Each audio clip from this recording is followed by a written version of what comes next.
C'est l'heure du grand dossier. Soyez bien évidemment les bienvenus sur LCI avec aujourd'hui cette question, cet enjeu. Tout faire exploser Trump, le choix de l'escalade.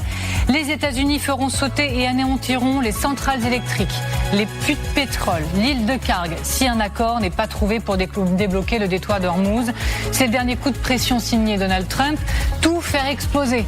Et au-delà du choix des mots très forts que nous disséquerons ensemble, quelles sont les options sur la table? 17 000 soldats, île de Kharg, uranium, nous vous dirons tout. 3 scénarios d'une opération américaine terrestre en Iran. Une escalade que les experts jugent à haut risque et que Trump lui-même excluait il y a encore 10 jours. N'a-t-il plus le choix? Est-il piégé face à une situation qui parfois rime avec enlisement ou même humiliation? Exemple, c'est l'un des plus grands succès de l'Iran depuis le début de la guerre. Un coup rude asséné aux États-Unis. Des images diffusées sur les réseaux sociaux montrent un avion de détection AWACS de l'US Air Force touché par un missile iranien lors d'une frappe sur le tarmac d'une base saoudienne. Ici, un coup symbolique très important et un coup COUT, une perte de 700 millions d'euros. Ah oui, et Trump menace aussi d'anéantir les usines de dessalement. La guerre de l'eau est peut-être déjà engagée, peut-être la pire de toutes. Et nous vous dirons pourquoi. On parle de millions de personnes potentiellement touchées. Pour tout vous faire vivre, nous sommes en direct de tous les endroits où la situation continue de s'intensifier et nos équipes sont toujours mobilisées sur le terrain, bien évidemment. Mais d'abord, tout faire exploser Trump, le choix de l'escalade. Écoutez, regardez. J'ai simplement beaucoup d'options. Nous avons encore un nombre impressionnant de navires sur place. Nous n'avons pas besoin de tous ces navires, vu notre puissance. Le président américain a prouvé que le seul langage qu'il comprend est celui de la force. En réponse aux récentes menaces de Trump concernant une opération terrestre ou l'occupation d'une partie du territoire iranien, qui ne sont rien d'autre qu'un vœu pieux, nous déclarons: les combattants de l'islam attendent depuis longtemps de telles actions. Et pour tout comprendre, pour tout décrypter, je suis ravie d'accueillir sur ce plateau Claire Cambier. Bonjour et merci beaucoup d'être avec nous. Vous êtes journaliste international LCI. Bonjour colonel Michel Goya, merci également d'être avec nous aujourd'hui. Vous êtes consultant militaire LCI et auteur du livre Théorie du combattant aux éditions Perrin. Et vous êtes l'auteur de la chronique Comment l'armée américaine envisage de s'emparer d'Ormuz. Et c'est à lire sur Le Point. Guillaume Roquette, merci beaucoup d'être avec nous également. Vous êtes directeur de la rédaction du Figaro Magazine. Dans quelques minutes, nous serons rejoints par Jean-Louis Bourlange sur ce plateau. Alors Trump va-t-il tout faire exploser comme il menace de le faire? On en reparle dans un instant, mais menace-t-il de le faire notamment parce que l'Iran vient de lui asséner l'un de ses coups les plus rudes depuis le début de la guerre? On vous parle d'une perte considérable, un AWACS touché, et c'est pas rien, et c'est grâce au colonel Goya que vous allez pouvoir le comprendre un tout petit peu plus finement. Colonel Goya, que s'est-il passé et qu'est-ce que cette AWACS dont nous parlons maintenant? Alors l'AWACS, on voit les images, c'est-à-dire qu'il y a eu une frappe de 6 missiles balistiques et de 29 drones Shahed, si je me souviens bien, sur cette base Sultan, en Arabie Saoudite. Et là, le coup, alors il y a plusieurs, il faut quand même rappeler que ça fait au moins 13 blessés, dont 2 graves américains, qu'il y a plusieurs avions qui ont été frappés, dont des avions ravitailleurs, et la destruction de cet AWACS. Alors là, vous voyez, il est détruit, il n'y a pas de, il n'y a pas photo, si j'ose dire. Et ça, c'est un coup très dur.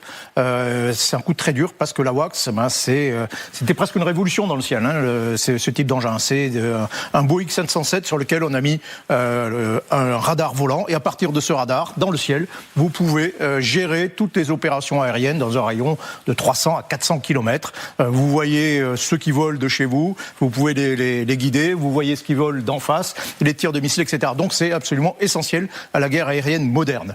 Donc c'est un coup dur. Les Américains en ont 16, 15 maintenant. Nous, Français, par exemple, on en a 4.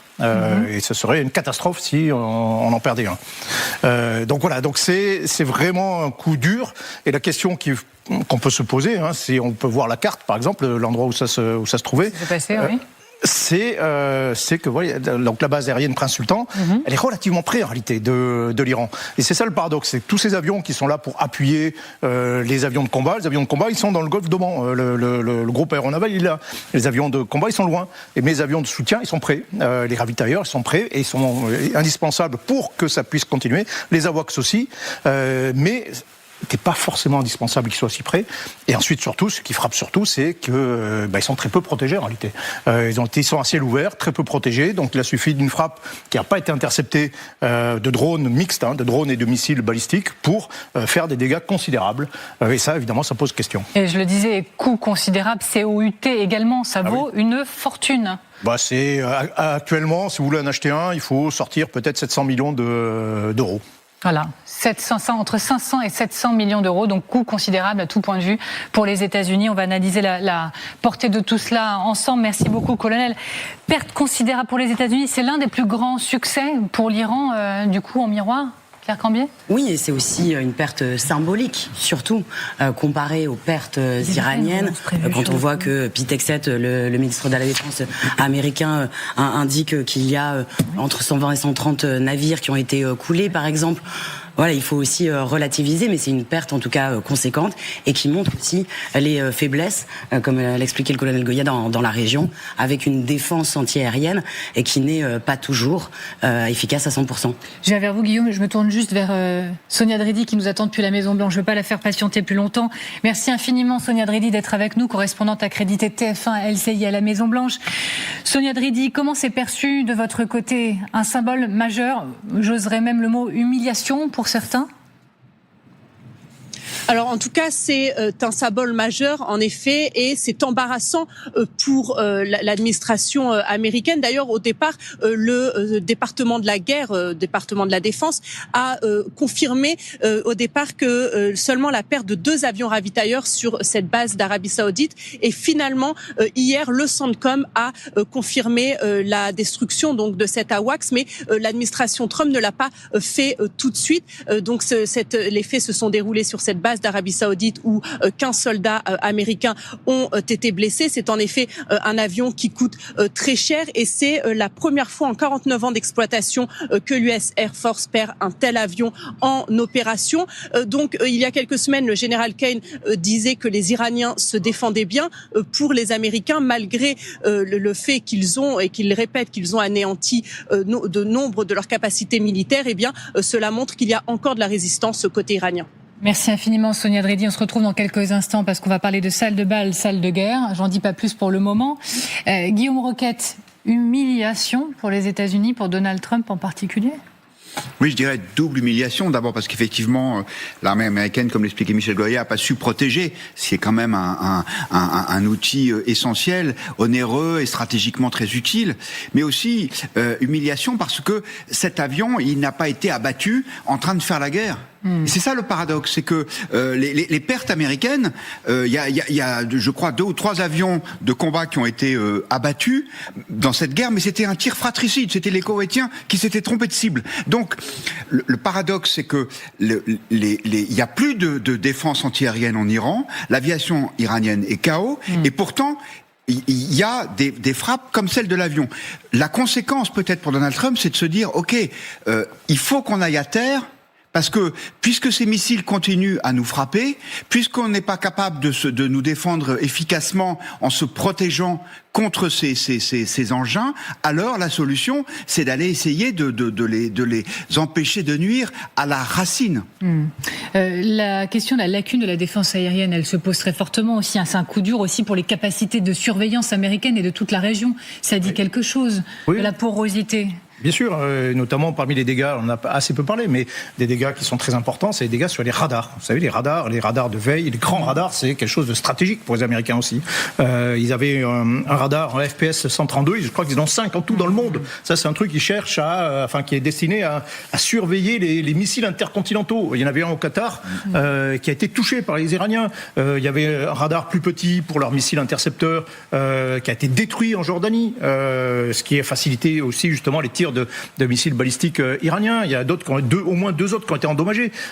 Donc les Iraniens ont réussi à faire des coups très très précis sur on appelle ça sur des assets, sur des équipements particulièrement sophistiqués et très précieux qui n'étaient pas physiquement assez protégés.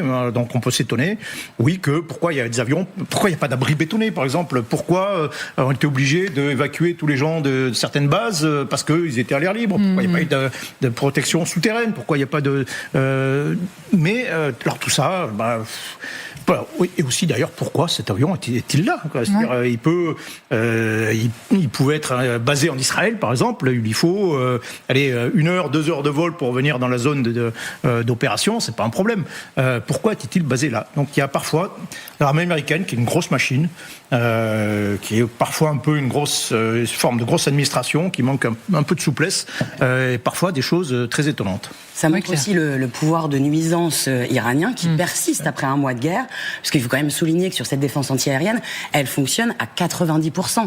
Ce n'est pas rien. Alors oui, il y a 10% où parfois ça passe, mais il y a un pouvoir de nuisance qui est réel et qui se joue aussi des attaques multiples. On voit par exemple en Israël les attaques sur Haïfa qui ont été coordonnées par le Hezbollah et par l'Iran. Là, il y a eu 6 missiles en même temps et 29 drones d'un coup. Donc ça sature la défense antiaérienne et ça fonctionne. Oui, mais la bataille des missiles et des drones, elle n'est pas en train d'être gagnée, quoi. C'est ça qu'il faut comprendre, c'est que les Iraniens continuent à un rythme de croisière, ça diminue pas. C'est-à-dire qu'ils sont capables de lancer 20, 30, 40 missiles balistiques par jour, peut-être une centaine de drones Shahed par jour aussi, et ça ne diminue pas. Et ça, j'ai essayé de calculer au rythme actuel, combien ils pouvaient tirer, c'est entre 2 et 4 mois. Donc ça... Là, est-ce que c'est tenable d'accepter que les Iraniens puissent continuer à frapper comme ça pendant entre 2 et 4 mois? Je ne suis pas sûr. Mais c'est tout l'enjeu certainement de ce grand dossier. On va comprendre si tout cela sera le moteur dans les prochaines heures de décision et d'escalade du côté de la Maison-Blanche. Mais la Maison-Blanche, on y retourne, puisque je l'ai promis, Sonia Dredi. Parenthèse, dans le même temps, plan à la main. Regardez cette image. Ça, c'était dans son avion, Donald Trump, ces dernières heures. Il a annoncé un gros complexe militaire sous sa salle de bal qu'il est en train de refaire ces derniers temps. La scène est assez lunaire. Interrogé sur l'avancement de ses travaux, il annonce qu'il a pris de l'avance, mais aussi que l'armée y construit en sous-sol un complexe militaire. Regardez. L'armée construit un immense complexe sous la salle de bal. Les travaux sont en cours et tout se passe très bien. Nous sommes donc en avance sur le calendrier. Sonia Dredi, donc on vous retrouve. Donald Trump a ajouté que les fenêtres par balles et un toit anti-drone étaient aussi prévus, ajoutant que tous les travaux seraient terminés bien avant la fin de son mandat. Mais que cherche-t-il à dire et que faut-il comprendre de cette salle militaire sous la salle de bal ?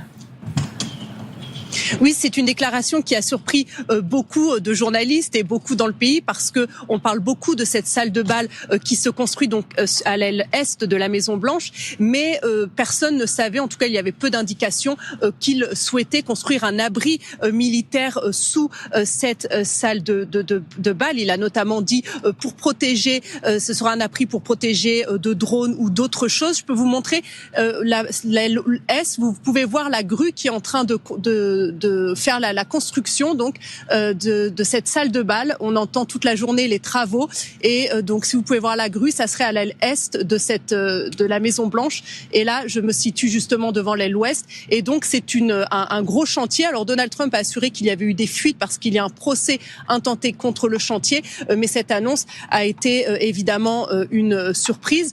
Et donc c'est un chantier qui à la base devait permettre la construction d'une salle de bal pour quelques 1000 invités, ce qui est déjà un gros chantier. Et donc maintenant, on sait qu'il y aura ce complexe militaire. Merci beaucoup Sonia Dredi, merci infiniment. Qu'imaginer comme complexe, colonel Goya, sous les dorures et les petits fours? On peut imaginer un grand complexe militaire ou alors on est surtout dans le symbole encore dans la démonstration? Oui, j'avoue en fait que c'est pas très bien à quoi ça va servir ce truc. Il y a déjà un PC souterrain pour le président, pour qu'il soit capable de continuer à conduire les opérations tout en étant protégé.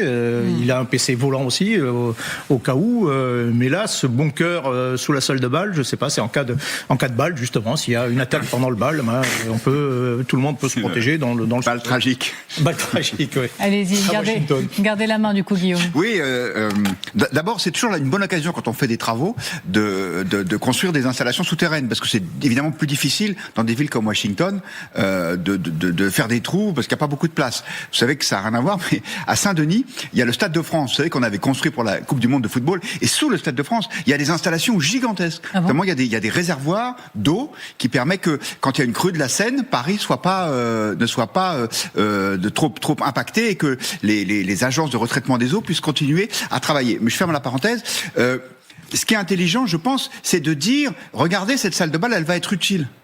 Et peut-être que les Américains, ils se souviennent des frappes contre le Pentagone, et même si je suis pas suffisamment expert pour savoir si c'est vraiment indispensable ou non, mais il y a cette idée que ça n'est pas seulement un lieu de plaisir. Et dans la conjoncture un peu tendue, je pense que politiquement c'est intelligent. Et puis j'ajoute une chose, ça nous fait rêver, nous Français, ça va coûter cher cette histoire. Hein. Au départ c'était 200 millions d'euros, de dollars, pardon, la salle de bal. Finalement c'est 400, mais tout ça va être financé par dons privés. Alors pas forcément des gens désintéressés, parce que c'est les oligarques amis de Trump, mais c'est quand même pas le contribuable américain qui paye. Claire Cambier. Oui, ça montre aussi cette figure de chef de guerre que prend de plus en plus le président américain. Lui qui disait à la base ne pas s'engager après le ministère de la guerre, le lancement d'une guerre, le bunker. On voit aussi un changement dans l'état d'esprit du président américain. Bon, on referme cette parenthèse. Donc, on a commencé cette émission en vous parlant de l'AWACS et de l'humiliation potentielle qui a été assénée à l'administration américaine. Mais le président américain, lui, revendique une forme d'optimisme et surtout des bonnes nouvelles. Il a annoncé que Téhéran allait laisser passer 20 pétroliers par le détroit d'Ormuz. Voilà, oui, bien sûr. Et c'est déjà en train de se produire, dit le président américain. Ormuz se débloque? De vraies avancées? Méthode Coué, alors votre scepticisme, il est écrit sur votre visage, colonel, mais allez-y. Mais non, ce sont les Iraniens qui maîtrisent le détroit d'Ormuz. Donc c'est eux qui poussent ou qui montent ou baissent la chose. Il a l'air de présenter ça comme étant une concession obtenue aux Iraniens par ses menaces, par sa pression, etc. C'est inimaginable? Oui. Oui. Pourquoi? Oui. Allez, un geste, ce serait peut-être un geste fait par. Mais si c'était le cas, ils s'en vanteraient, quoi. Ils le diraient, quoi. Ça correspond totalement, en fait, à ce qui a été annoncé par les Pakistanais. Et donc, du coup, ce ne serait pas un cadeau fait aux États-Unis, mais plus une négociation qui a été faite avec le Pakistan. On sait qu'il y a environ 150 navires qui, en un mois, ont pu passer ce détroit d'Ormuz. Et on sait que c'est vraiment les Iraniens qui ont la main. Il y a l'île de l'Arak, qu'on appelle aujourd'hui l'île du péage du détroit d'Ormuz, où ces bateaux doivent désormais maintenant passer, alors qu'avant ils passaient tout simplement au large d'Oman. Et a priori, je voyais, d'après la société de données maritime Lloyd's List Intelligence, certains bateaux ont payé pour. Non, mais je veux dire, c'est les Iraniens qui maîtrisent complètement les flux. Qui maîtrisent complètement.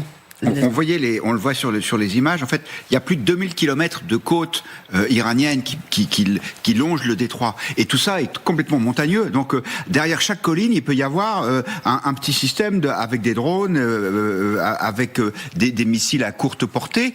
Et donc, à moins de sécuriser totalement cette zone-là, je vois pas comment est-ce que les Américains peuvent protéger. Alors, on peut dire, oui, mais il y a qu'à mettre des bateaux tout autour, des bateaux de protection. Sauf que ils tirent de si près que c'est très difficile, d'après ce que j'ai lu, d'arrêter un drone ou même presque une roquette, parce que on n'est pas loin, qui arrive et qui n'a pas le temps d'être prise en compte par la défense de ces bateaux. C'est surtout valable dans le détroit d'Ormuz. En fait, après le reste, le Golfe, il est large. Il fait 200 km de large, voire 300 parfois.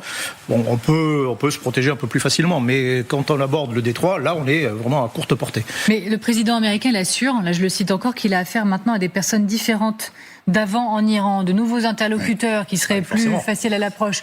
Forcément, ils ont été tués, les présidents ont été tués. Non, mais c'est là qui est. Je pense que la guerre est une chose trop sérieuse pour être confiée à Trump.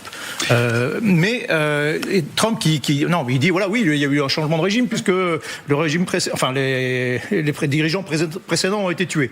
Donc il y en a des nouveaux, donc changement de régime. Bon, c'est une absurdité absolue.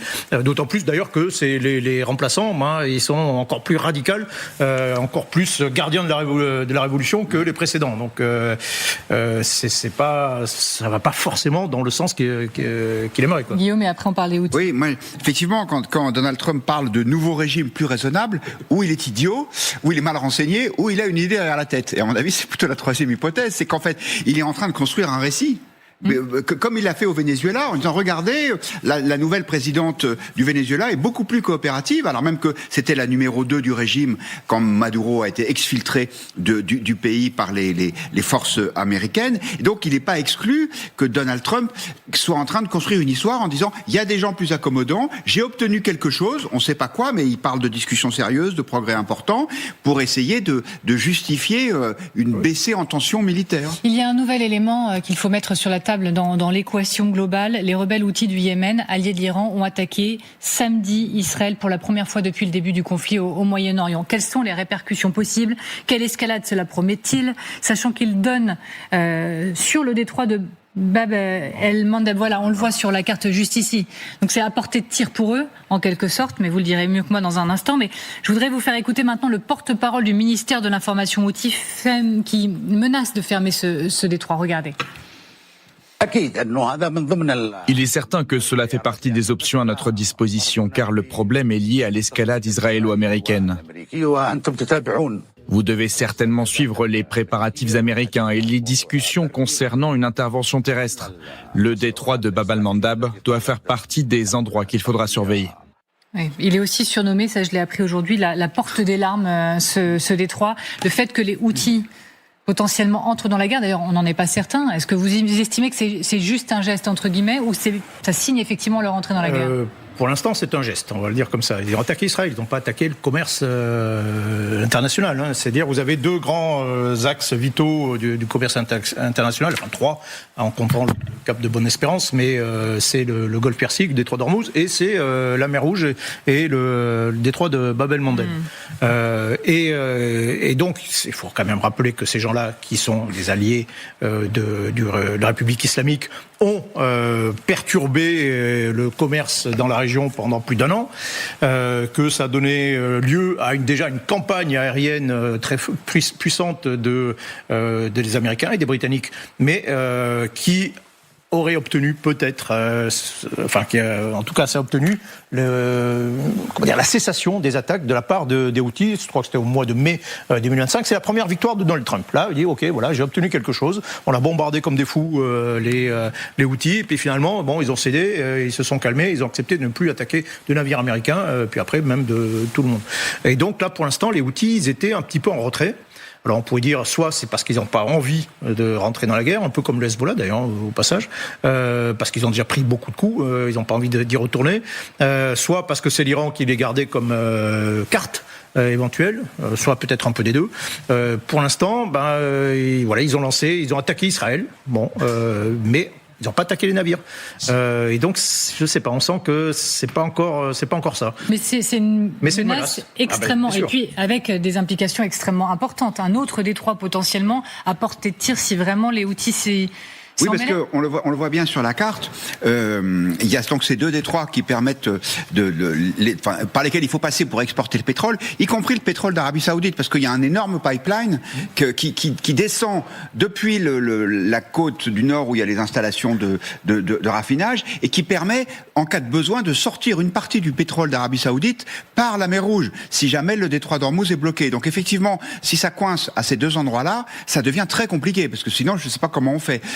Il n'y a plus beaucoup de mers disponibles. Juste un point sur l'intervention des Américains sur les Houthis.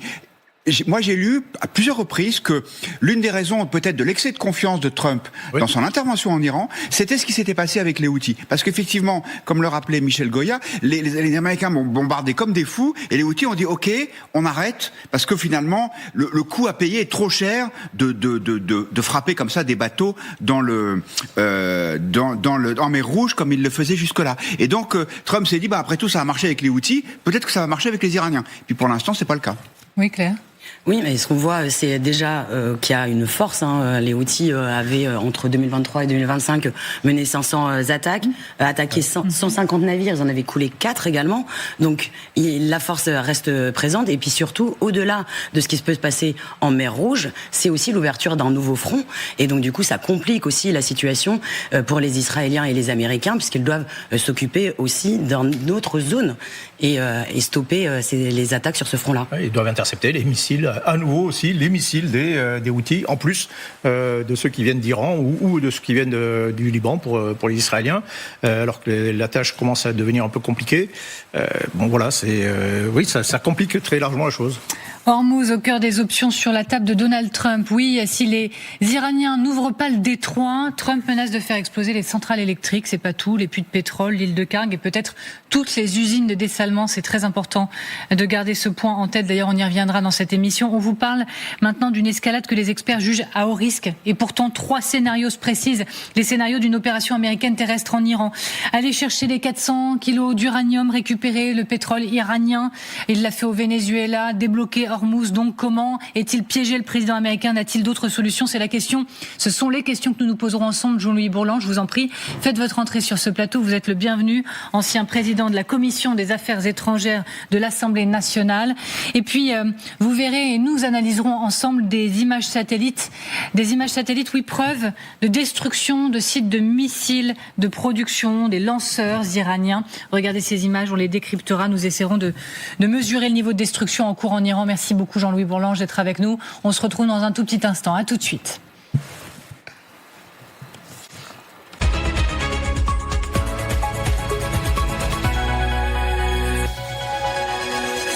Vous êtes toujours devant le grand dossier, toujours cet enjeu, tout faire exploser Trump, le choix de l'escalade. On en parle avec mes invités, mais là c'est l'heure de l'essentiel de l'actualité. 2 personnes de plus ont été placées en garde à vue aujourd'hui dans le cadre de l'enquête sur l'attentat déjoué contre le siège parisien de la Bank of America ce week-end, faisant passer à 5 le nombre de personnes mises en cause. La Bank of America et le ministère de l'Intérieur s'interrogent sur les commanditaires, évoquant un groupuscule proche des gardiens de la révolution iranien. Les tensions ne retombent pas entre le gouvernement et les transporteurs routiers, les agriculteurs et les pêcheurs. À leurs yeux, le compte n'y est pas. Le plan d'environ 70 millions d'euros pour ceux qui sont en première ligne face à la flambée des carburants n'a pas apaisé leur colère, illustrée aujourd'hui par une première opération escargot sur le périphérique parisien. Le gouvernement défend des aides ciblées. Et puis après 6 années d'interruption, la liaison aérienne est rétablie entre la Chine et la Corée du Nord. Air China a repris ce lundi ses vols entre la capitale Pékin et Pyongyang, un signe de relâchement par Pyongyang de sa politique de réclusion. Voilà pour l'essentiel de l'actualité. Il est 17h18, c'est ça, et nous reprenons le fil du grand dossier. Et j'en suis ravie, nous sommes toujours avec Claire Cambier, avec Guillaume Roquette, avec le colonel Goya, et donc nous sommes avec Jean-Louis Bourlanges, ancien président de la Commission des Affaires étrangères de l'Assemblée nationale. Merci d'avoir accepté une nouvelle fois l'invitation. Donald Trump avait dit qu'il n'enverrait des troupes nulle part. C'était le 20 mars dernier. On a l'impression que c'était il y a 10 ans. Ben non, 10 jours plus tard, 2 groupes de Marines voguent en ce moment vers le golfe Persique et la 92e division aéroportée se prépare à suivre, selon le Washington Post. Oui, Trump menacerait aussi de tout faire exploser. Ça, il l'a fait savoir cet après-midi. Le journal américain, lui, dévoile que le Pentagone prépare des plans pour les opérations terrestres qui pourraient durer plusieurs semaines au Moyen-Orient. Quelles sont les options sur la table? On voit ça ensemble, colonel Goya. Alors, colonel, les 3 options. Alors, faut être clair, elle ne laisse pas présager une invasion à large échelle de l'Iran, mais plutôt des missions ciblées. Et notamment, priorité uranium, aller chercher les 400 kilos. Colonel, Trump, il envisage là une mission militaire plutôt risquée pour s'emparer physiquement de tout ça. Oui, alors je précise qu'avec toutes ces forces légères, on peut faire plein de raids en réalité. Il y aura peut-être d'autres missions possibles, beaucoup plus légères. Mais là, on parle vraiment des 3 grandes options qui auraient un impact véritablement stratégique. Alors la première, c'est essayer de capturer la vingtaine de grandes bonbonnes, une cinquantaine de grandes bonbonnes de plongée, mais remplies d'uranium enrichi. C'est ça l'objectif, qui sont quelque part dans un complexe comme ça, peut-être à Ispahan. Donc opération très compliquée, il faut très lourde, c'est-à-dire que là il faut avoir un grand groupement aéromobile, des hélicoptères, on crée une base à l'intérieur de l'Iran, on se déplace sur Ispahan, on boucle complètement la zone pendant 1 jour, 2 jours, 3 jours, et donc ça il faut du monde, il faut les Rangers, il faut peut-être la 82, au moins une brigade, les forces spéciales qui pénètrent avec des techniciens qui récupèrent les bonbonnes, qui les mettent sur des hélicoptères lourds, tout le monde revient à la base temporaire et on revient après au départ. Très compliqué, ce sera un coup d'éclat formidable, incontestablement, mais d'une opération d'un risque et d'une complexité absolument inouïe, on va dire. Deuxième scénario, deuxième possibilité, on parle maintenant de la prise de contrôle de l'île de Karg. Alors là, en réalité, c'est beaucoup plus simple. Là, l'île de Kharg, on est vraiment au nord du golfe arabo-persique. Alors l'objectif, c'est l'île elle-même, c'est la grande station de pétrole de l'Iran. Hein, c'est par là que tout transite. Donc ce serait un actif très intéressant à capturer, à contrôler. Pour ça, opération aéromobile. Et typiquement, là, vous prenez les bataillons de Rangers et les bataillons de la 82e Airborne. Neutralisation complète de la zone, des centaines de sorties aériennes tout autour pour neutraliser. Loin d'abord, près juste avant l'assaut. Ensuite, on repart très loin. Héliportage au centre de l'île. Premier héliportage, première vague. Alors, vous pouvez mettre les Marines aussi éventuellement depuis les porte-hélicoptères, mais c'est loin. Et à partir de là, vous emparez de la zone en plusieurs vagues d'assaut, comportez la zone. Et puis, là, pour le coup, on n'est pas sur une opération de va-et-vient. Là, une opération de saisie. Donc, il y aura une autre phase qui sera peut-être encore plus difficile, qui consistera à tenir également ce point face au harcèlement aérien qui ne manquera pas de venir. Alors, l'autre possibilité, la troisième, c'est la libération de la circulation dans le détroit d'Ormuz. En s'emparant, on en a déjà parlé ensemble, mais ça se concrétise, ça se préciserait maintenant, des îles iraniennes qui contrôlent le détroit. Oui, alors là, c'est une opération, c'est un peu comme l'île de Kharg, mais en plus compliqué, si vous voulez. Donc la mission, c'est de reprendre le contrôle de l'île, du détroit.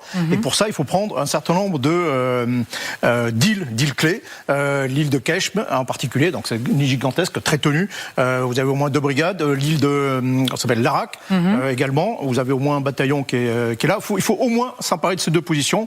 Puis d'autres, ça c'est l'île de Keshm que l'on voit. Donc vous voyez que c'est grand, hein, c'est aussi grand pour les Marines, ça évoque Okinawa. Et comment on fait ?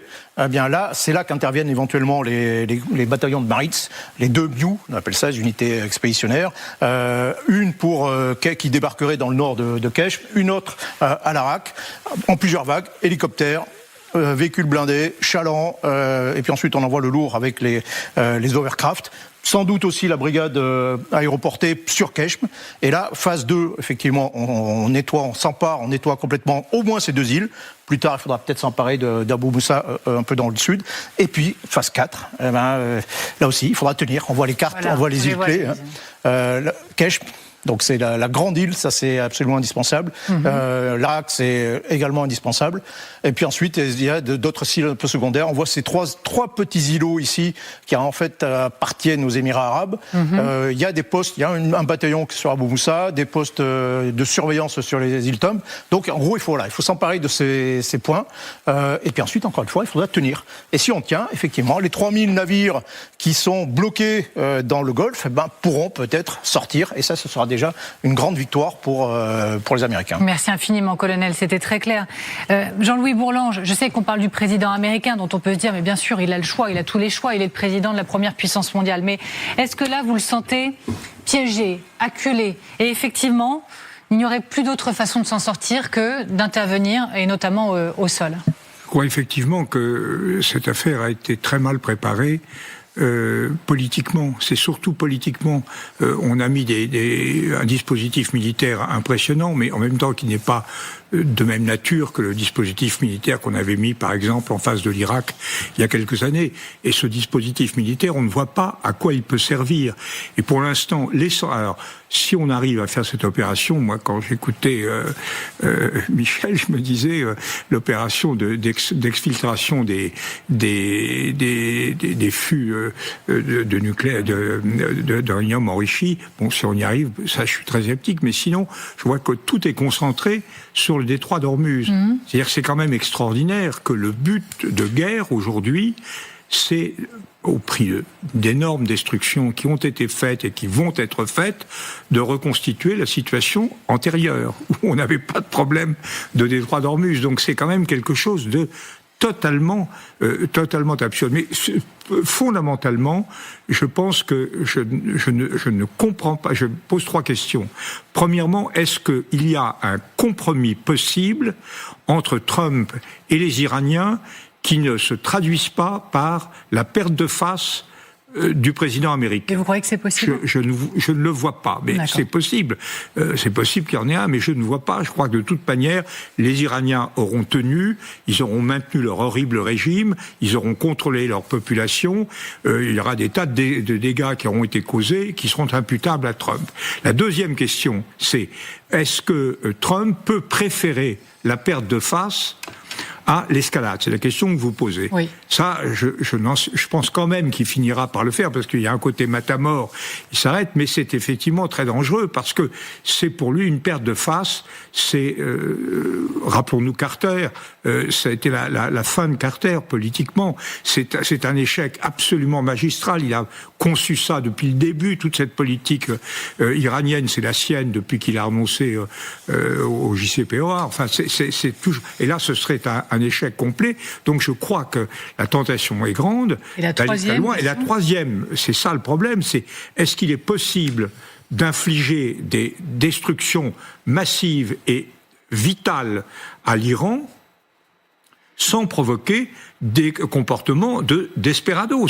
Les Pasdaran sont des gens qui ne finiront par avoir qu'un rapport avec la mort reçue ou la mort donnée. Et ça sera la mort contre les envahisseurs, ça sera la mort contre leur peuple. Et donc c'est pour ça que je suis très très inquiet, et je souhaite vraiment qu'à la seconde question, eh bien, Trump se résigne à quitter piteusement la scène sans aller plus mais loin dans les dégâts. le contexte des dernières heures, ce sont surtout ces mots et ce coup de pression assez majeur du président américain, en gros, qui menace de tout faire exploser. Juste pour nos téléspectateurs, ceux qui nous rejoindraient, je leur soumets à nouveau.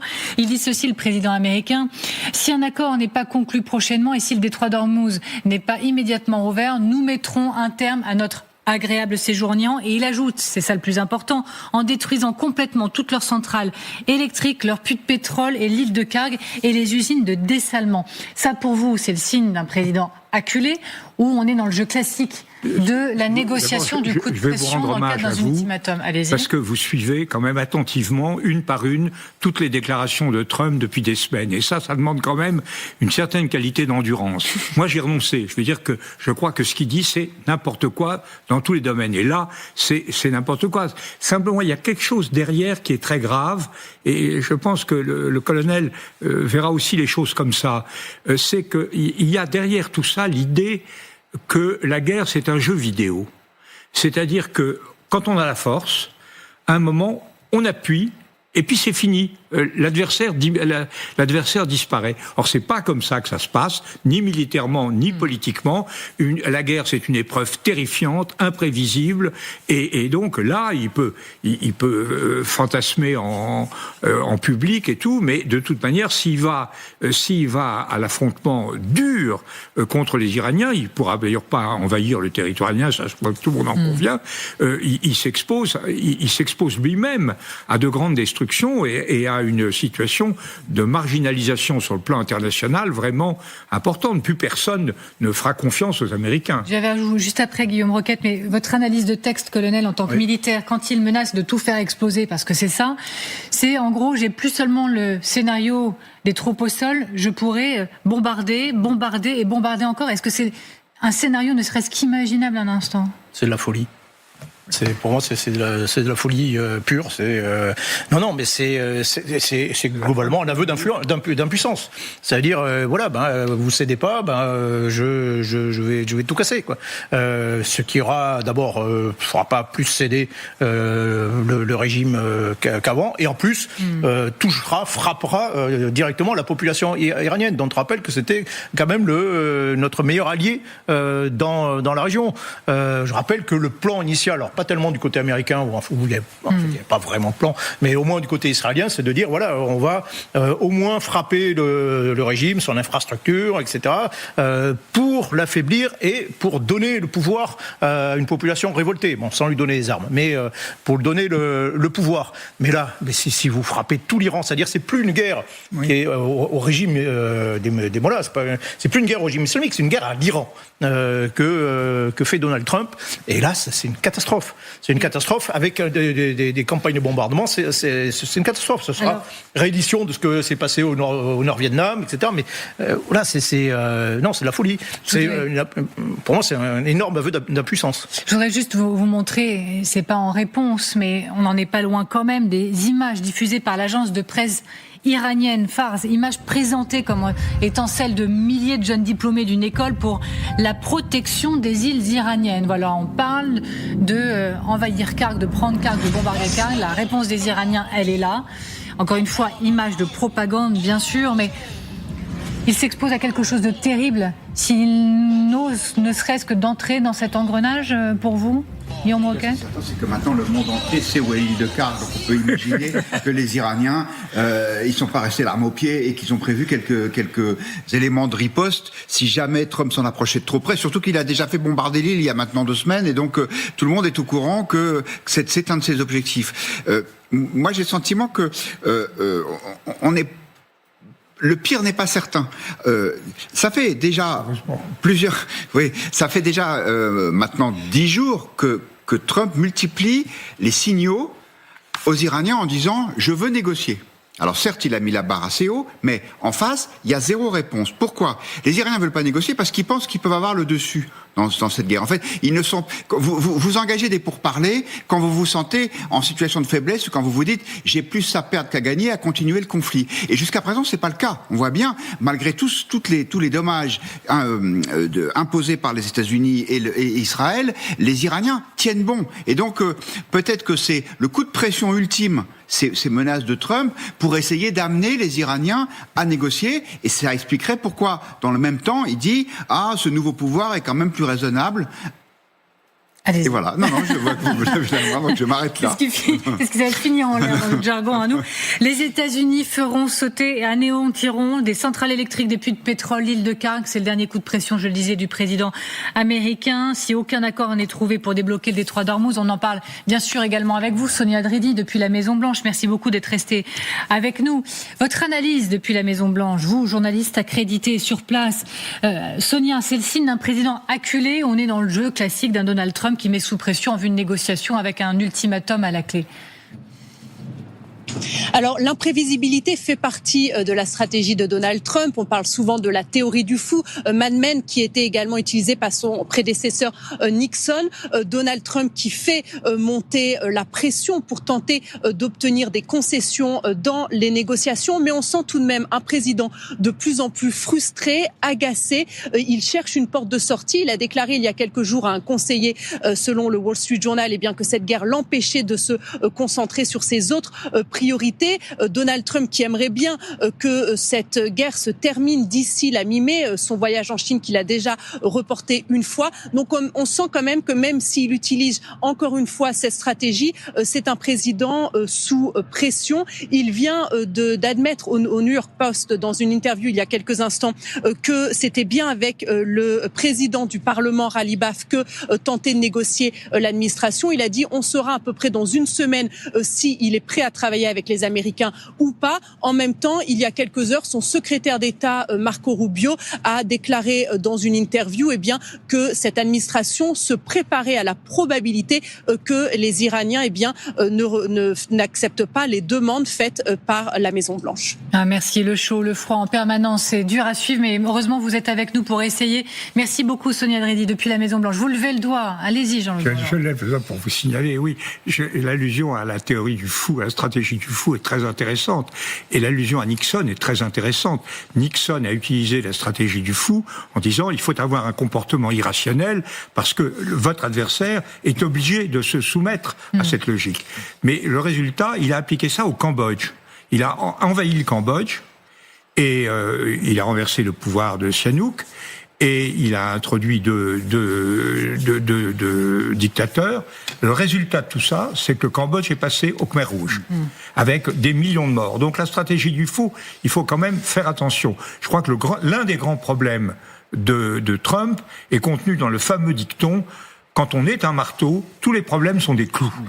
Eh ben non, tous les problèmes ne sont pas des clous. Il faut résoudre le problème politique. Et je crois quand même que derrière tout ça, il y a 5 raisons de sous-estimation de la puissance politique iranienne.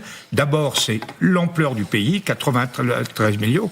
Deuxièmement, le relief du pays, c'est pas l'Irak, c'est plutôt l'Afghanistan et d'autres, donc c'est ingérable. Troisièmement, c'est la richesse du pays qui a accumulé énormément de richesses et qui a concentré ses richesses sur l'armement. Quatrièmement, la puissance intellectuelle, ce sont des gens très forts avec des chercheurs, etc. Et cinquièmement, le fanatisme. Quand vous mettez tout ça, vous avez une capacité de résistance politique et militaire qui fait que même si vous avez une supériorité absolue dans la guerre des airs, vous vous heurtez à quelque chose de très très fort et que vous ne pouvez vaincre que si vous-même vous avez des raisons très très fortes de vous engager sur cette affaire. Et là, on voit bien que ça disjonque complètement. Ce que propose Trump, c'est de détruire, ça n'est pas de conquérir ou de libérer. Alors, dans un instant, on va parler de la guerre de l'eau dans un tout petit instant, mais je voudrais vous soumettre une image parce que je pense, ce n'est que mon avis, mais vous me direz, Claire, ce que vous en pensez, par exemple, qu'elles sont importantes, des images qui n'émergent que maintenant, mais qui datent du début du mois et qui racontent la réalité de la guerre. Ce sont des militaires américains. Et regardez, parce que il faut s'imprégner de l'émotion de ces militaires qui disent au revoir à leur famille. Ce sont des larmes, ce sont des embrassades, et pour certains, s'imaginer que c'est pour toujours, quoi. Et ces images, est-ce que ces images, elles disent aussi à Donald Trump qu'il ne peut pas laisser tout ça durer ? Oui, parce que ces images, elles se diffusent. Il y a déjà eu les premiers cercueils. Il y a ces images d'émotions d'hommes qui peut-être ne reviendront pas. Exactement. Et ça doit le pousser à sortir de là. 13 soldats tués. Et donc, du coup, ça pose beaucoup de questions si des incursions il y a dans le futur. Et on le sait, la population américaine n'est pas du tout derrière le président américain dans cette guerre. On l'a vu notamment avec ce week-end et les nombreuses manifestations anti-Trump où, au-delà de la critique de la population en interne dans le pays, il y a eu beaucoup de messages qui ont été apportés contre cette guerre en Ukraine, contre cette guerre en Iran. Non mais Claire, franchement, on comprend, vous passez d'une guerre à l'autre. Non mais je le dis et ça me fait, en fait, ça fait pas du tout sourire dans le fond en réalité. Oui. Allez, la guerre de l'eau. Oui, parce que Trump, il menace aussi d'anéantir les usines de dessalement. Toujours dans ce même message qui date de tout juste quelques heures, il dit que s'il n'y a pas de sortie pour le détroit d'Ormuz, il peut aussi toucher les usines de dessalement. Mais la guerre de l'eau, elle est peut-être déjà engagée. Elle est peut-être déjà engagée parce que l'Iran, ça fait des jours qu'il menace de frapper ses usines de dessalement. Et là, il y a quelques heures, une centrale électrique et de dessalement d'eau au Koweït a été frappée. Environ 90% de l'eau potable du Koweït provient du dessalement. Menacer l'eau, c'est faire peser une menace sans précédent. Les infrastructures sont vitales pour des millions et des millions d'habitants dans le Golfe. C'est peut-être, pour certains experts, la pire de toutes les guerres, la pire de toutes les frappes. On en parle ensemble, Claire Cambier. Claire, les usines de dessalement, c'est le maillon faible des pays du Golfe.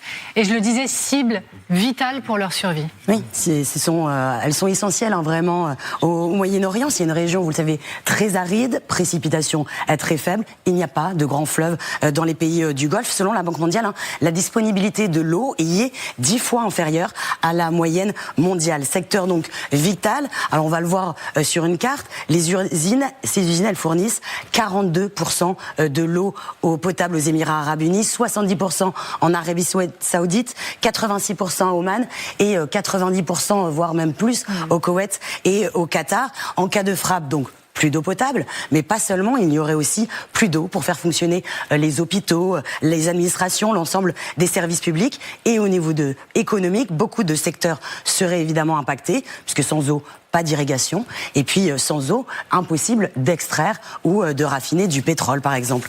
Au total, on compte 400 stations de dessalement dans le Golfe, avec des usines, par exemple, au Bahreïn, ou encore à Abu Dhabi, aux Émirats Arabes Unis. L'Iran, lui, est clairement moins dépendant de ces usines, mais le pays, il est très vulnérable au niveau hydrique. Souvenez-vous, en novembre dernier, on parlait même d'évacuer Téhéran, parce que les barrages qui alimentent la capitale étaient complètement à sec. Et est-ce que la menace iranienne, on peut maintenant parler de la menace américaine également, mais est-ce que la menace iranienne, elle est crédible de frapper ces centres de dessalement? Alors d'un côté comme de l'autre, oui, puisque le 7 mars, l'Iran, justement, a accusé les États-Unis d'avoir ciblé une de ces usines sur l'île de Kej, dont on parlait dans le détroit, et d'avoir privé ainsi 30 villages d'eau potable. Et le lendemain, cette fois au Bahreïn, ici, des débris de drones ont endommagé une installation. Ce matin, vous le disiez en introduction, au Koweït, cette fois, une usine a été frappée. Alors l'Iran, pour le moment, dément être responsable de cette attaque. On voit que là, pour l'instant, on assiste à des attaques qui sont soit indirectes, en tout cas limitées, mais une guerre de l'eau est tout à fait possible. Pourquoi ? Parce que ces usines sont des cibles aisément localisables. Alors il y a des systèmes de défense qui ont été installés à proximité, mais ce ne sont pas les sites les mieux protégés dans le Golfe. Et puis on l'a vu à de maintes reprises, les défenses ne sont pas infaillibles. Ce qu'il faut savoir, c'est que les stocks d'eau déjà dessalés qui sont contenus dans chaque station, elles sont très limitées, de quoi tenir 3 mois pour les Émirats, 1 semaine seulement pour le Qatar, et la crise que cela engendrerait, on pourrait arriver donc du coup très très rapidement et engendrer notamment des exodes massifs de population. Merci beaucoup Claire, vous restez avec moi parce qu'on prend la direction de Dubaï pour retrouver Antoine Bordarias qui est sur place avec Vincent Pierron.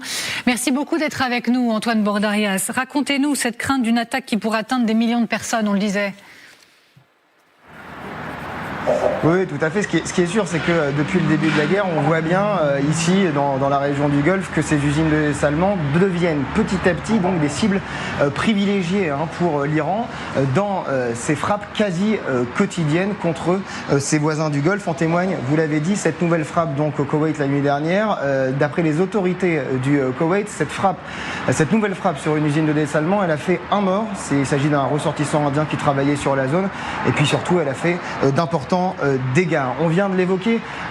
Pour bien comprendre pourquoi ces usines de dessalement, elles sont cruciales, même vitales pour la population. Ici aux Émirats Arabes Unis, où on se trouve avec Vincent Pierron, 42% de l'eau destinée à la population, elle provient de ces usines de dessalement et ça passe à plus de 90% quand on parle du Qatar et du Koweït.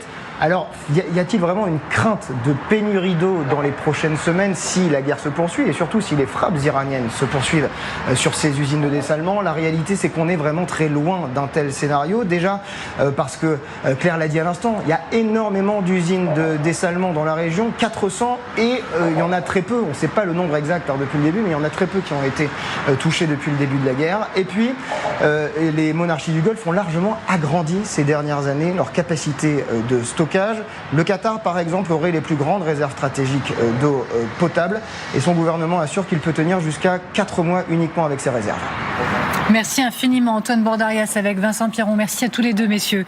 Je lisais une économiste de l'eau qui s'appelle Esther Creuser-Delbourg, qui a été interrogée par l'AFP il y a quelques jours et qui disait: le premier qui ose s'attaquer à l'eau déclenche une guerre qui est bien plus faramineuse que celle qu'on a aujourd'hui. Vous touchez à l'eau, vous touchez aux gens en fait, vous touchez à la population, c'est-à-dire que vous touchez à la vie des gens. Les gens, ils boivent pas du pétrole, ils boivent de l'eau. Et donc si vous vous attaquez à ça, vous attaquez directement à la population, ce qui, je rappelle, est interdit quand même. Et donc d'une manière générale, dans cette guerre qui n'est pas destiné à être une guerre longue, il faut pas s'attaquer aux je parle du point de vue de la coalition. Il faut surtout pas toucher aux cibles économiques. Pour bien comprendre, si Trump touche à des usines de dessalement, ça veut dire crime de guerre ? Si ça provoque une crise humanitaire, oui. Oui, Jean-Yves Bourlange. C'est vraiment sidérant cette menace de Trump. Ce qu'on pouvait penser, c'est que les Iraniens allaient procéder à ces destructions d'usines de désalinisation dans le Golfe, dans les Émirats, et que ça serait pour eux accepter une opprobre absolument épouvantable, une honte épouvantable. Et on voit qu'ils étaient retenus, qu'ils ne le feraient qu'en toute extrémité. Et c'est maintenant Trump qui prend l'initiative, ce qui libère moralement les Iraniens, en disant c'est pas nous qui avons commencé, c'est comme les gaz en 1914, c'est eux qui ont commencé, on continue. C'est pas nous qui avons commencé, donc l'opprobre, la honte sera sur Trump. Et qu'est-ce que ça peut donner ? D'abord, c'est forcément une arme comme le disait le colonel à l'instant, c'est une arme de destruction des populations. Donc c'est totalement contraire à l'objectif affiché depuis le début, qui est de libérer la population iranienne, et d'autre part, c'est attirer la foudre sur tous les Émirats. Donc c'est vraiment le signe de quelqu'un qui ne tourne pas rond d'avoir proféré cette menace aujourd'hui. Alors, encore une fois, la menace, effectivement, aujourd'hui, dans un message, Donald Trump dit, si on ne règle pas la question d'Ormuz, eh bien, il menace d'exploser en anéantissant complètement toutes leurs centrales, les centrales iraniennes, et peut-être toutes les usines de dessalement. Allez-y, Guillaume. Oui, effectivement, c'est l'idée que Trump s'est montré raisonnable jusqu'à présent. C'est un petit peu ça le message qu'il essaie de faire passer. C'est-à-dire qu'il y a eu exclusivement des frappes militaires. On le voit sur l'île de Karg où le dépôt de munitions a été frappé, la piste d'atterrissage a été frappée, mais pas les installations de raffinement et de stockage qui fait que cette île est une sorte de port en eau profonde pour l'exportation, comme on l'a vu tout à l'heure. Donc, effectivement, la guerre changerait de nature à ce moment-là. Ça deviendrait une guerre totale, c'est-à-dire une guerre sans règles, sans foi ni loi, parce que c'est évidemment un élément stratégique. C'est aussi stratégique les usines de dessalement pour Israël.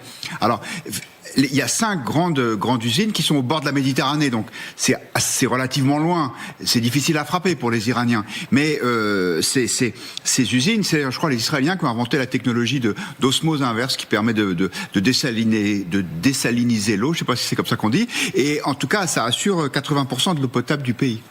Je voudrais maintenant qu'on parle de l'Iran qui a aussi été beaucoup frappé ces dernières heures. Image de Téhéran encore ces dernières heures, des frappes durant la nuit. Voilà, vous entendez, assourdissant. Image également d'un complexe pétrochimique, le complexe pétrochimique de Tabriz, la plus grande installation industrielle de ce type dans le nord-ouest de l'Iran qui a été touchée. Voilà pour ces images. Elle est là aussi, cette réalité de la guerre actuellement. Et regardez maintenant d'autres images. Des images satellites qui ont été analysées par le Washington Post et par des experts. L'analyse de ces images satellites révèle l'ampleur des destructions sur les sites de production et de lancement de missiles balistiques iraniens. 4 des principaux sites de fabrication de missiles balistiques iraniens et au moins 29 sites de lancement de missiles balistiques ont été endommagés au cours des 4 premières semaines de cette guerre.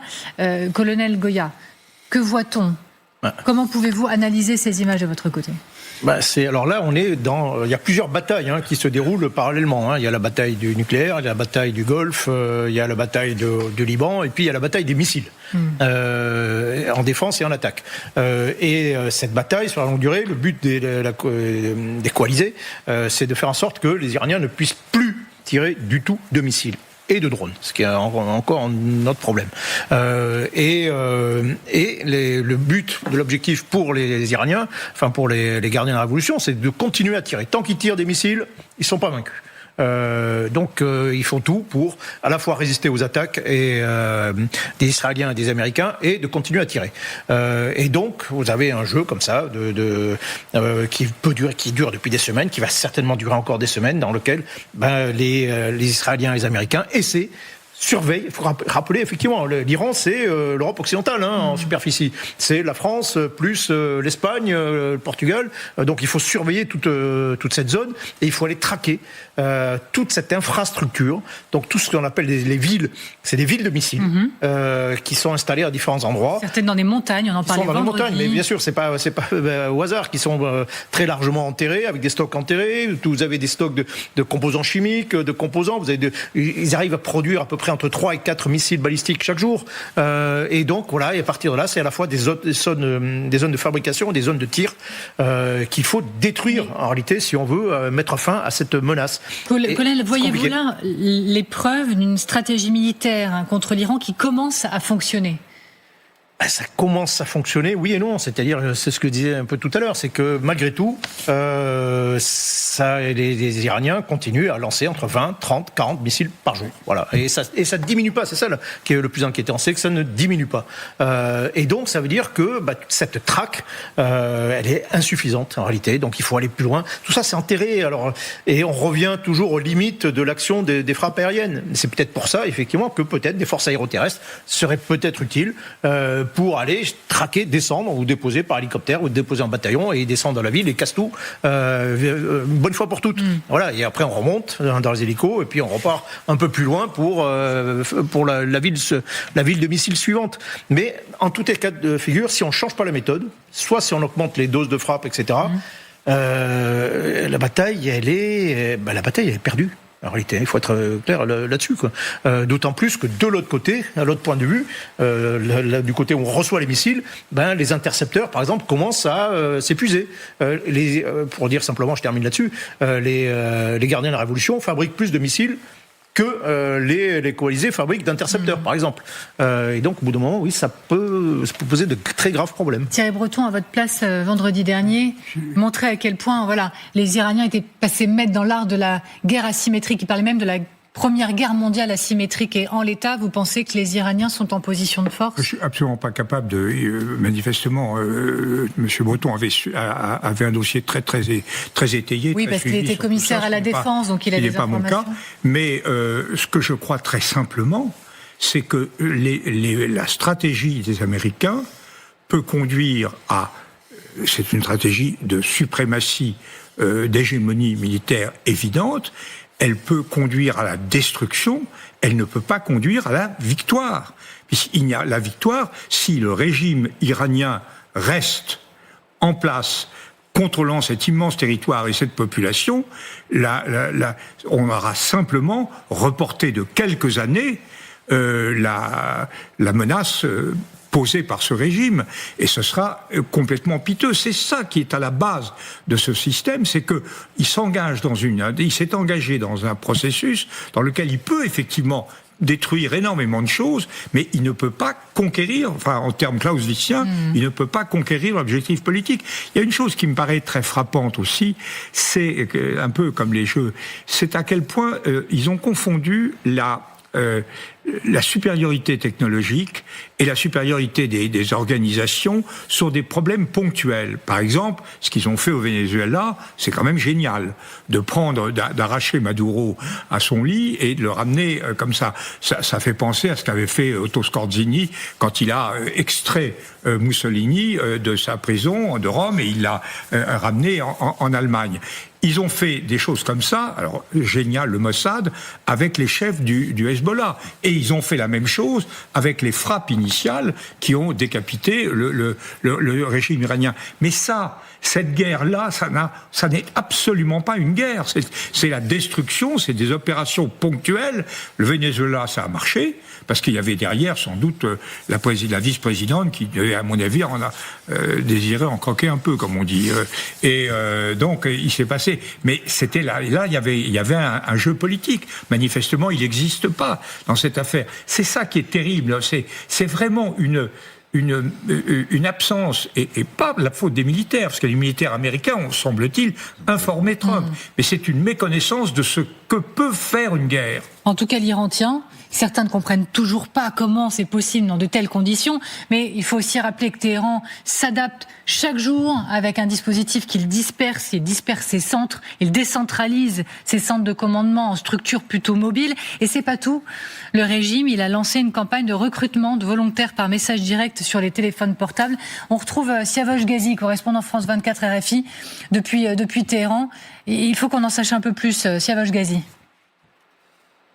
Cette campagne a été lancée par des médias iraniens, cette campagne qui s'appelle John Fador, ça veut dire sacrifice de vie. Donc il y a déjà 1 million de volontaires, plus d'1 million qui se sont inscrits pour se porter volontaires pour éventuellement aller par exemple combattre des Marines américains. Par exemple, pour l'île de Khark, je sais que par exemple, il y a 5000 personnes qui voudraient aller sur ce terminal de Khark, mais pour l'instant, les autorités militaires qui contrôlent la région refusent donc leur accès et leur présence sur ce terminal parce que il faut avoir de la nourriture, de l'eau potable, et donc ça complique un peu les opérations éventuelles militaires qui pourraient se dérouler. Pour l'instant, c'est vraiment une campagne. C'est pas une campagne de recrutement, c'est vraiment une campagne de volontaires, des gens qui pourraient donc se mobiliser en cas de besoin, si jamais il y a une opération terrestre. Merci beaucoup, Siavash Ghazi, depuis Téhéran. Ne pas sous-estimer, encore une fois, il faut le marteler, cet adversaire. Claire Cambier. Oui, il y a 150 000 hommes parmi les gardiens de la Révolution, ce n'est pas rien. Là, il y a aussi de la communication qui est faite. Siavash Ghazi le disait, cette campagne, elle est baptisée Jane Fada, sacrifice de vie. Ça veut aussi montrer au monde que au sein du pays, il y reste des volontaires prêts à défendre le régime et le pays. Et je rejoins ce qui a été dit, l'objectif n'est pas politique, puisque là actuellement le président américain il dialogue avec qui ? Il dialogue avec Ralibaf, et c'est le président du Parlement qui fait partie de l'ancien régime. Il n'y a pas du tout de changement. On le présente d'ailleurs comme quelqu'un qui suit la ligne dure du régime. Il est lui-même issu des gardiens de la Révolution. Je voudrais qu'on prenne quelques instants pour revenir sur un des faits du week-end. Il ne pensait pas qu'il devrait me lécher les bottes. Ces mots sont ceux de Donald Trump qui s'en prend non pas à un gouverneur d'un État américain, non, il s'en prend publiquement au prince héritier d'Arabie Saoudite. On va réécouter Donald Trump et lui laisser ses propos. Il y a peu, on était tous les deux avec Mohammed Ben Salman. Il m'a regardé et il m'a dit « Tu sais ce qui est incroyable ? Il y a 1 an, tu représentais un pays moribond et aujourd'hui, tu es le pays le plus puissant du monde. » Il ne s'attendait pas à ce que ça arrive. Il ne pensait pas qu'il en viendrait à faire le lèche-cul avec moi. Il pensait que ce serait un autre président américain, juste un incapable pendant que le pays sombrait. Mais maintenant, il est obligé d'être sympa avec moi. Dites-lui qu'il a intérêt à être sympa avec moi. Mais comment vous expliquez une humiliation pareille d'un allié dans la région ? Ça dit tout sur Trump. C'est-à-dire qu'il n'y a pas d'alliés, il n'y a pas d'amis. Il y a un rapport mafieux. Il estime que monsieur le prince héritier d'Arabie Saoudite est simplement quelqu'un qui est maintenant soumis. Et la seule relation qu'il peut avoir avec lui, c'est une relation de soumission. De domination et de soumission, c'est tout. Et c'est quand même c'est exactement la même chose de notre rapport au sein de l'Alliance Atlantique. Ce qui a été brisé, c'est pas, on peut avoir des divergences sur l'Ukraine, sur des choses, mais c'est pas ça. C'est le fait que on est allié à quelqu'un qui nous considère comme véritablement misérables.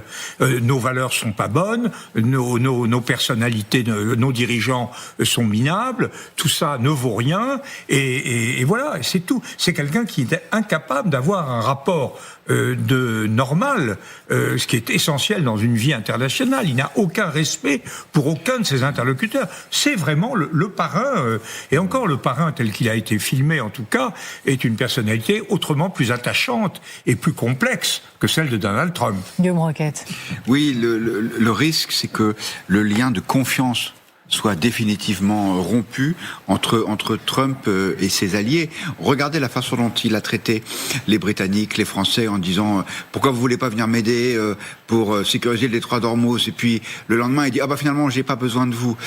C'est autant on peut comprendre que le fait d'être imprévisible ce soit un atout, mais c'est un atout vis-à-vis de l'adversaire, mais pas un atout vis-à-vis de ses amis, parce que sinon les alliés sauront à quoi s'en tenir. Ce que je pense, c'est que si Trump fait ça, c'est peut-être parce qu'il est dans une logique mafieuse, mais c'est aussi parce qu'il considère que de toute façon il est en position de force et que l'Arabie Saoudite a besoin des États-Unis pour se défendre contre l'Iran, que l'Europe a besoin du parapluie américain pour se défendre contre la Russie, et que donc il peut faire ce qu'il veut. Il est totalement désinhibé. Il n'y a pas eu de réaction.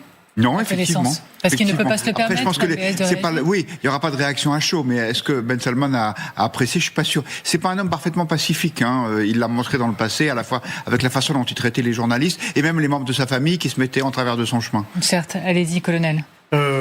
Non, pas mieux. C'est-à-dire que oui, vous avez un Donald Trump qui n'a pas d'alliés en réalité. Il n'a que éventuellement des vassaux, qu'il méprise. C'est incroyable. C'est-à-dire que voilà, il est capable de traiter les pays de l'OTAN de lâches. Il est capable de pays parce qu'ils ne viennent pas soutenir cette guerre, alors qu'il ne les a même pas informés, quoi. C'est-à-dire au moins dans le passé, les Américains prenaient soin, essayaient de convaincre un petit peu de la justesse de leur guerre. Ils essayaient d'amener des alliés avec eux, des drapeaux avec eux, et ils essayaient de faire quelque chose, y compris d'ailleurs pour l'opinion publique. Là, non, rien du tout. Sinon des insultes. Et voilà. Et il y a quelque chose qui est jamais passé, c'est le fait d'avoir insulté tous les soldats européens morts en Afghanistan, milliers de soldats européens venus combattre aux côtés des Américains, et qui a la tombe desquels il a craché, quoi. En quelques mots, M. Bourlanges, allez-y. Oui, simplement, il y a que 3 catégories de gens pour Trump. Il y a les ennemis, ils doivent être détruits, les amis, qui doivent être méprisés, et puis, quelque part, de temps en temps, c'est son seul élément d'humanité positive, des complices pour se partager le butin. Il n'y a rien d'autre. On va rester sur ce tableau pour se quitter. Pour ce soir, en tout cas, merci beaucoup d'avoir été avec nous, Jean-Louis Bourlanges. Merci beaucoup, Guillaume Roquette. Merci infiniment, Claire Cambier. Merci à vous, Colonel Goya. Merci à vous de nous regarder. Vous pouvez aussi nous écouter. Le QR code, il est en bas de l'écran, que vous scannez, que vous flashez. Vous nous retrouvez sur toutes les plateformes habituelles.